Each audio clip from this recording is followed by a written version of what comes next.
I hopped a ferry bound for Vancouver for a clean slate and a new life in the big city as a real actor.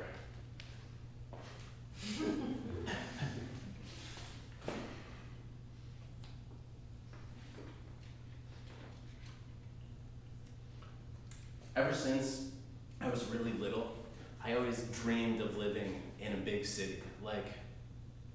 Whenever I'd watch a sitcom like Seinfeld or Friends, and it opens with the establishing shots of like the city and then the neighborhood and then the exterior of the character's apartment building, I'd lean in and I'd be like, whoa, that's where I want to live. And then show like stock footage of people walking down the street in New York, like a street scene, and I'd be like, whoa, that guy walking down the street is a guy who lives in New York City. That's my dream, to one day just be a guy in the city. So I parallel parked my car right in the middle of downtown Vancouver, and my objective was simple enough: to secure a beautiful, cheap apartment in the middle of downtown Vancouver.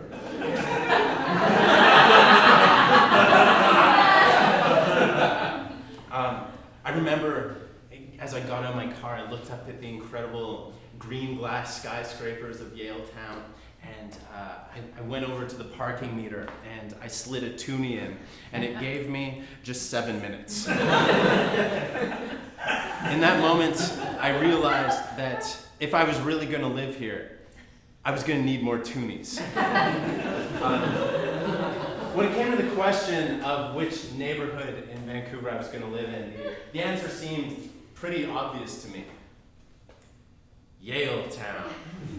Beautiful, picturesque Yale Town. A neighborhood seemingly from the future, just like the pinnacle of modern planning and urban architecture, like a land in which even the pugs and the chihuahuas are well dressed, where there are more yoga classes than there are people. I mean, surely future civilizations will one day marvel at how densely populated a small slice of city is. Like, surely it is a testament to the type of neighborliness and community-wide benevolence the inhabitants of this place must display, that they would choose to literally live one on top of the other in complete harmony.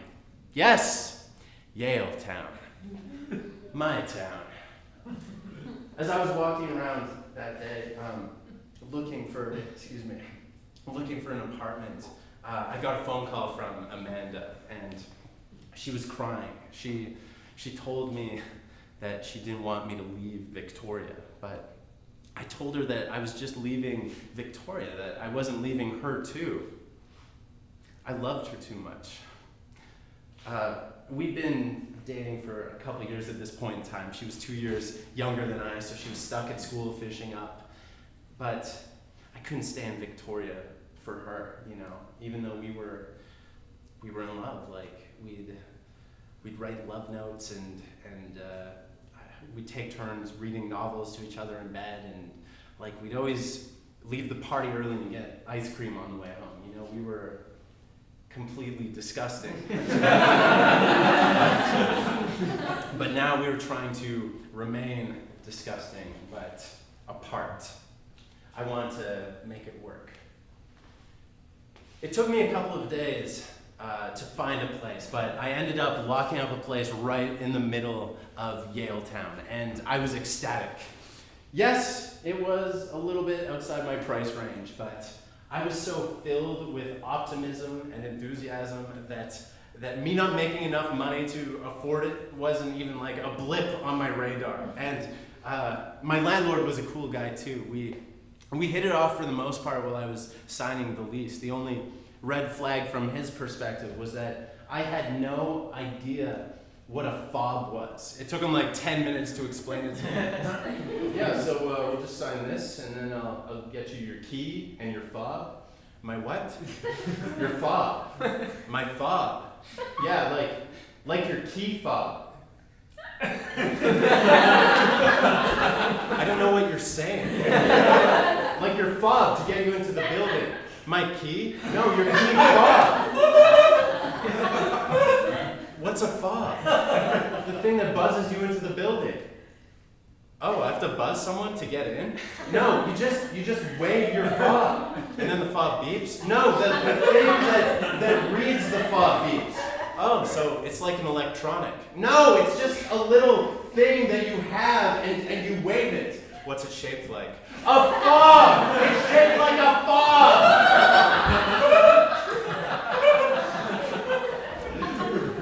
But all that mattered was that I was a guy in the city. You know, I had my apartment, I had my fob. Now all I needed was a way to pay for both.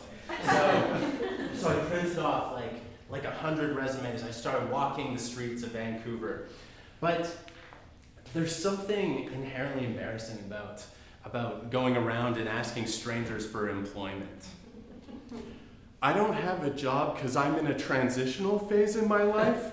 Do you have a manager that could potentially provide me with the financial breath of life?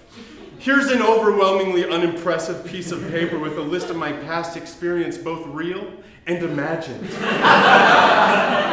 I wish I chose a different font or did a better job of ironing this shirt. I don't know if you guys have diagnosed me on your own yet, but I actually have a social anxiety disorder, which isn't necessarily something that I suffer from. You know, I've always thought of it as being like a superpower, only undesirable. One of the symptoms of a social anxiety disorder is that when I lay in bed at night, I will mull over in great detail every single conversation and minor exchange I had that day ad nauseum. I'll think of all the things that I should have said and what people must have thought of me when I said this or that. I'll basically workshop the script of my life every night, only I can't go back and make it watchable or good. So now that we know that, the worst imaginable job for someone with a social anxiety disorder would have to be a high-stress environment in which I talk to strangers all day, like working in a restaurant as a waiter, for instance, which, interestingly, is the only job I'm qualified for. So I ended up getting a job interview. I don't know if you guys remember it. It was down at on Davie Street, the Macaroni Grill, and it was inside this big, beautiful, heritage, haunted house-looking mansion. And the manager brought me in. He sat me down. He's like, "Tell me about yourself." I'm like, "Well, I'm from Vernon." He's like, "Whoa, I'm from Vernon too. Good people leave Vernon. You start on Friday."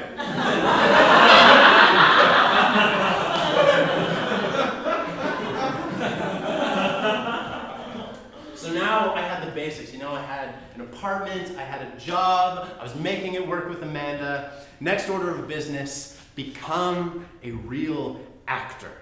So I started asking around to see if anyone knew of a good film-specific acting class where I could take some classes, and everyone I asked said the exact same thing. "Jonathan Steele, the most legit acting instructor the world has ever seen. He's brutally honest with his students, but if you can handle that, he'll turn you into a castable actor." So I registered, and 2 weeks before my first class, I got a big package of scripts in the mail, and I was to read all of them and to prepare a scene that best showcases my skills as an actor. So I took the packet of scripts and I sat in my big, comfy chair overlooking the city, and I remember as I looked out, I thought, man, I'm really doing it.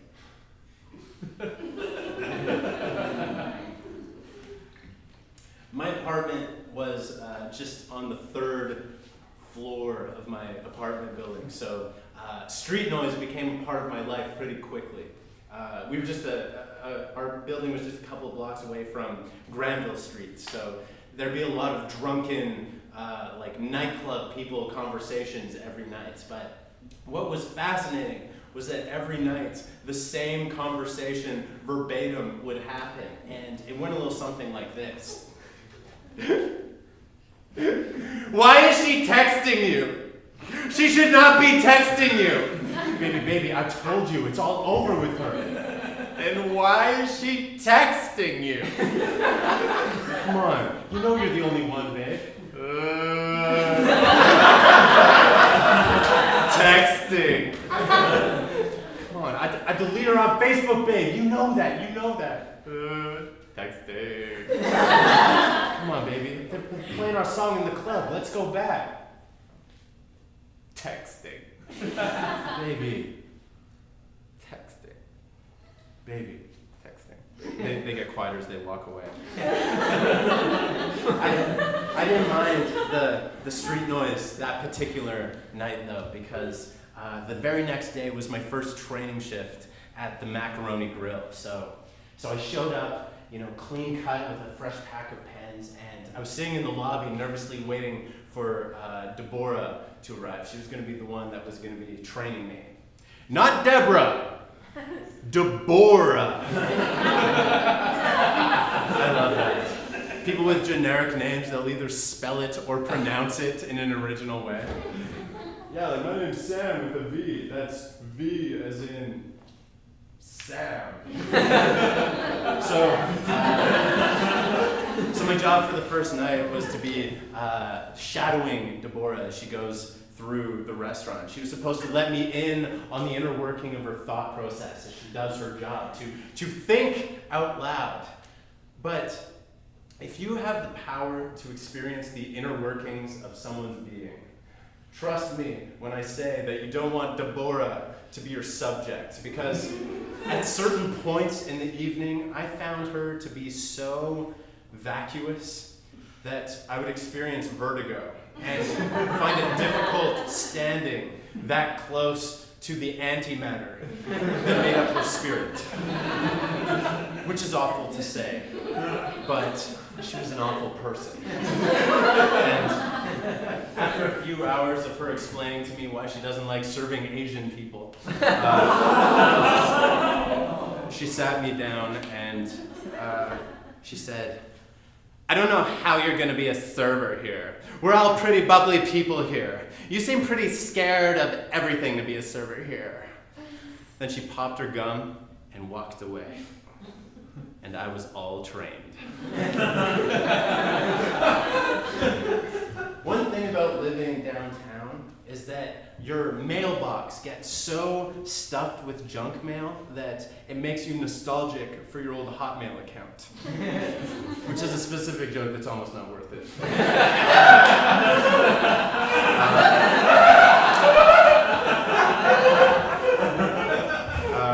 One day I was checking my mail, and there was an envelope from the Strata Council of my building, and I just paid my Strata fees, so I thought it was going to be my welcome to the building brochure. But when I opened it, much to my dismay, it was actually a fine for $250, a violation for abrupting the below-ground aesthetic.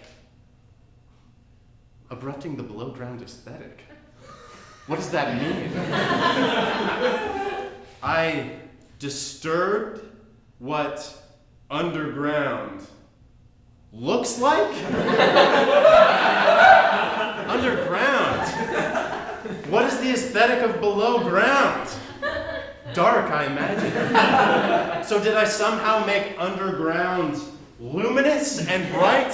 I had a lot of questions, and luckily there was a phone number for me to call, so I did. Hello, Strata Council Office.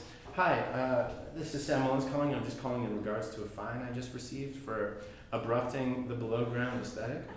Yes. What does that mean? Aesthetic means what something looks like. No, I mean, what aesthetic?